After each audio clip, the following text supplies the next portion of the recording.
Hi mga suki o mga kamacho dyan. Advice ko lang sa mga ng kusina dyan, sa mga chefs dyan, ng mga junior chef.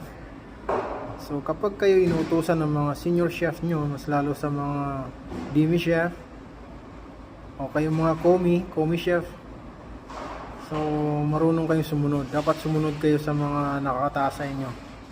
Mas lalong lalo na kung si executive chef o si chef de party o si sous chef man ang magluto sa inyo, kailangan nyo sumunod. Ano mga protocol sa kusina, mga rules and regulations, dapat kayong sumunod. So, ang kusina naman madaling sabihin na masarap magtrabaho sa kusina pero mahirap. Hindi basta-basta ang trabaho sa kusina. Una sa lahat, pressure ang trabaho sa kusina. Pangalawa, pisikalan ang trabaho sa kusina, hindi yung easy ka lang. Mahirap sa kusina. So ako man ay narating ko man ang mataas na posisyon sa pagiging chef. Nagiging executive chef man ako.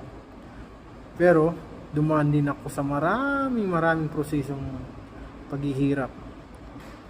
So kayong mga junior chef, komisari, mga komi chef, yan lang maipayo ko sa inyo.